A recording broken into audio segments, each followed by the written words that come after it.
What's going on, everyone? Welcome to another episode of All Around.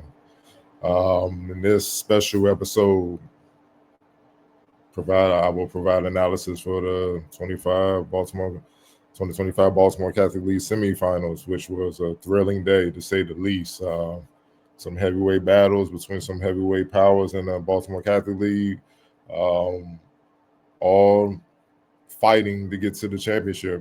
They try to get that illustrious championship. In the first game, we had Mount Carmel advance to the BCL championship after defeating John Carroll 45-41. Mario Tatum led Mount Carmel with 12 points. Tristan Wilson added 9.6 rebounds to assists. Gage Howard contributed 7 points and 3 rebounds for John Carroll. Andrew Clark posted 18 points. 8 rebounds. Aiden Abel posted 10 points, 6 rebounds, and Caden Chania for Lion contributed 8 points. This game was all about the guard play. And Mount Carmel's guards just played better than John Carroll's. There's no other way to put it. Mount Carmel, they jumped out to a 13-5 lead, was in full control. You had Rodney Scott just running the show for Mount Carmel, running and controlling the game. Mario Tatum and Tristan Wilson scoring at will. They both in a just timely jumpers, backdoor cuts, tip-ins, getting to the cup. They found their way, and Rodney Scott was setting the table beautifully. And whatever they missed, Gage Howard was right there to clean it up, man. John Carroll woke up in the second quarter, to get back in the game, so to speak. They was down 28-20. Then in the third quarter, behind Andrew Clark, Andrew Clark went crazy in that quarter. John Carroll outscored Mount Carmel 11-6 in the third quarter to be down 3. After 3, I believe it was 34-31.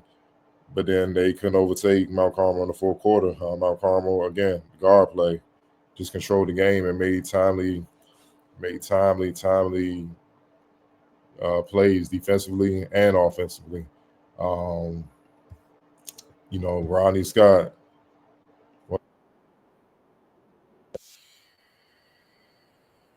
Just being a small point guard, he won't show up in the box score, but he had his imprints on the entire game, leading the intangibles, controlling the game, speeding up the flow, slowing the game down, telling guys where they need to be so he can maximize what they do well. Even when guys were getting emotional and the moment was kind of overtaking them, he was grabbing them and trying to talk to them. When they were mad about calls, he would go grab them, but keep your head in the game, just talking to them. Even if they didn't hear it, he would still keep talking to them. Just being a natural floor leader, man. And it's a reason why they're the number 1 seed. It's the reason why I believe they're 33-4 right now, and this is their 9th straight win. So, after beating John Carroll, 45-41 when it was all said and done.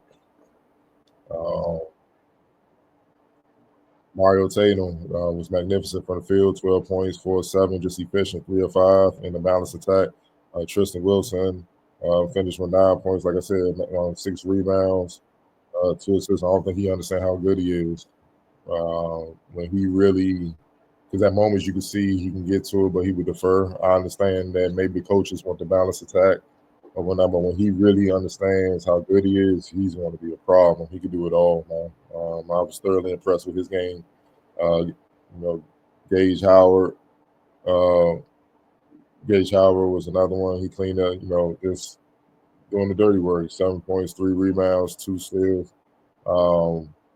He's holding down the paint, just with a balanced attack. And then also,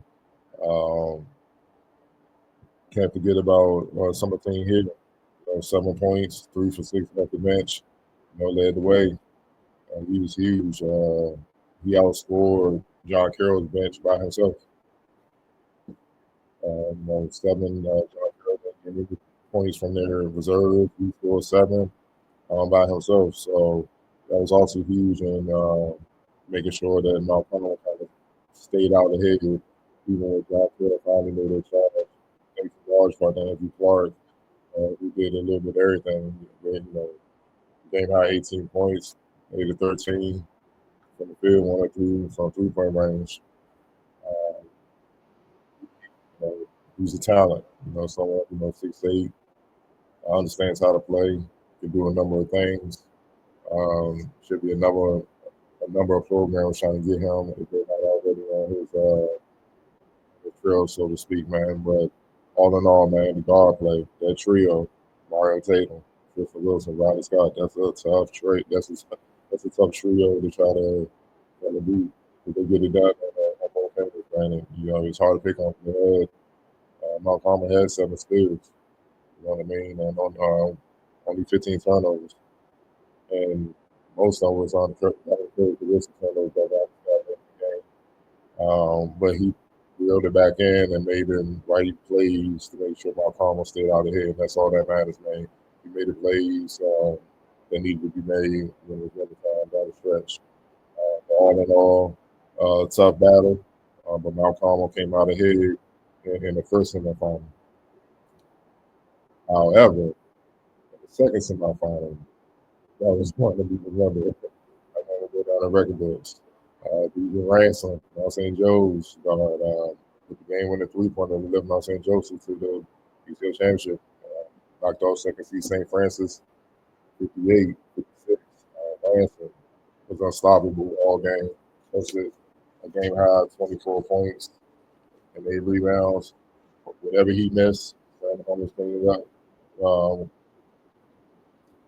points, 3 rebounds, 3 blocks, 2 steals. Joseph Green added 7 points, 7 rebounds, and 4 assists.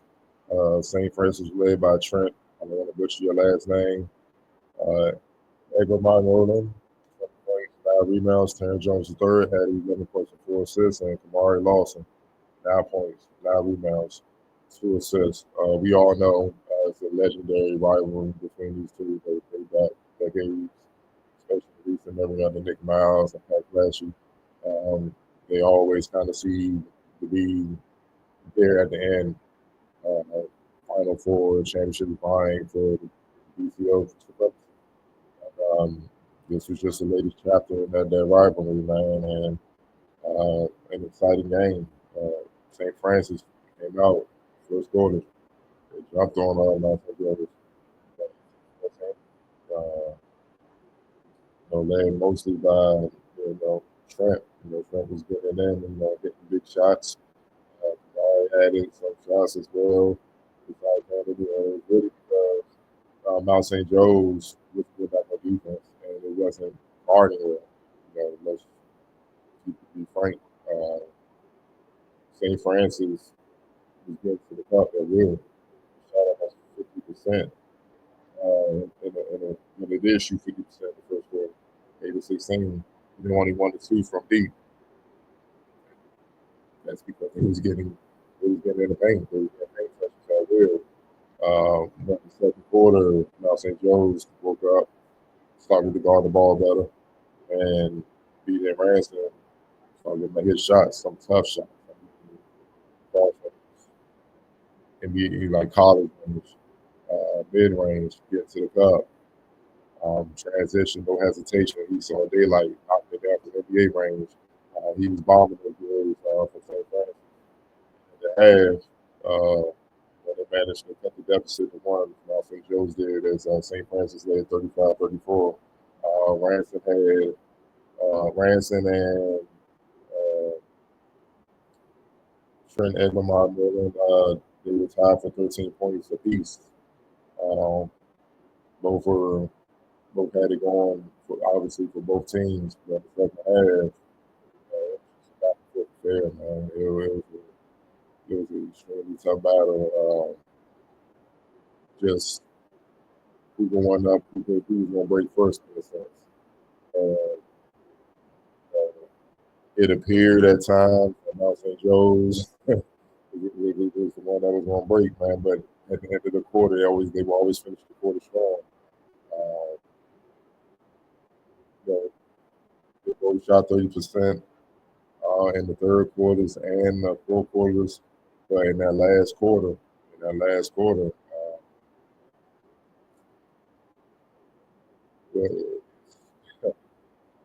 that last quarter, it was just all BJ Ransom. He had some tough, tough shots, some tough shots, man, to,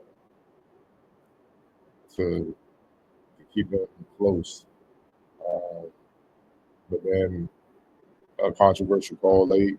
I want to say it really wasn't controversial. Some people think it was on St. Francis side.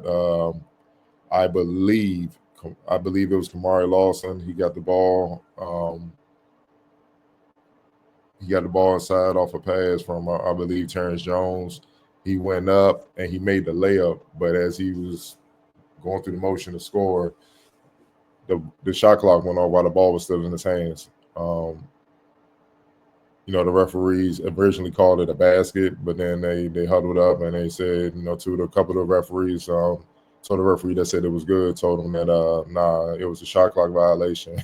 Obviously, St. Francis didn't like that call. They kind of went off or whatnot. But it was the right call. I was recording and I went back and saw it, and the ball was clearly in his hand as the light went off. So it was exactly the right call. And then Pat Clatchy did what Pat Clatchy does. Made some unbelievable in-game adjustments and some unbelievable play calling. After that, obviously it's Mount St. Joe's ball. They were down, instead of being down 3, they were down 1, 56-55. That basket would have counted. St. Francis would have been up 58. They would have been up 58-55. So Akashi had them bring the ball up, call the timeout so they can advance the ball to the half court. They took the ball out of bounds on the baseline, and Akashi called an unbelievable play that I'm about to show right now. Just unbelievable. I'm gonna let it just play. You see for yourself what happens.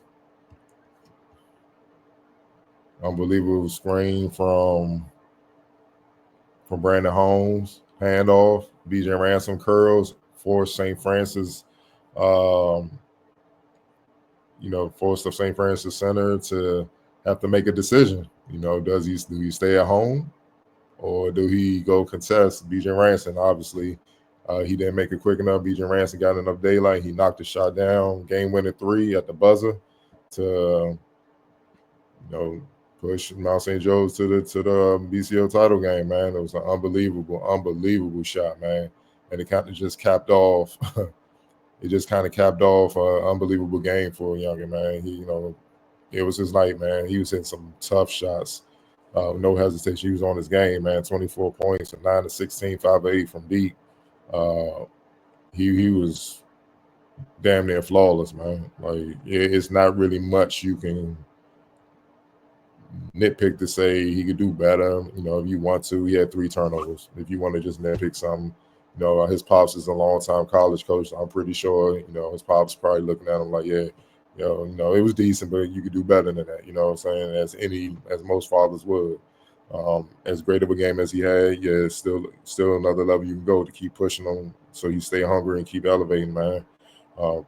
But as big as Ransom was, man, they wouldn't have won the game without Brandon Holmes with the defense and the timely inside scoring. With the 11 points, man, 3 blocks. He was efficient, 5 from 9. He had some tough inside baskets late in the game, man, to really, and when Mount St. Joe's needed it, when it was hard to score on both sides, he was giving them the timely baskets, man. So, all in all, just a hell of a finish to a hell of a game, and one that will be remembered for a long time in a long line of a legendary rivalry in the BCL, man. So, it's just, you see it, the excitement is just from that shot was just this is what you live for if you're a player, man. It's always good to see from those of us watching, man. So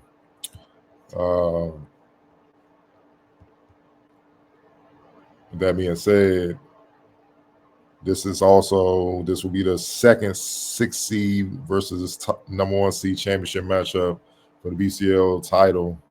The first one was number 6 seed John Carroll when they beat number 1 St. Francis back in 2021. Mount Carmel is looking for his first Baltimore Catholic League title in 2 previous tries, and Mount St. Joe's, they're playing for title number 10. And it's a record. It's a record 20th title game appearance for Mount St. Joe's. You know what I mean? So it's a lot at stake, obviously, in more ways than one for both teams, man. So with that being said, man, I want to thank you guys truly for joining me, man. And I'll be back tomorrow with another episode of All Around with analysis on the championship game, man. It was a hell of a semifinal battle, and we're gonna see what it is, man. We're gonna see if Mount St. Joe's we can see if they can go all the way with it, or we're gonna see Mount Carmel, who's been the best team in the BCL throughout the entire season, finish things off and lay claim as one of the best teams to ever do in the BCL. If they win, they will be 34-4 with the championship, I believe. If they win it all, they will have an argument for sure, man. So thank you for joining me. I'll be back tomorrow with another episode of All Around. Y'all take care.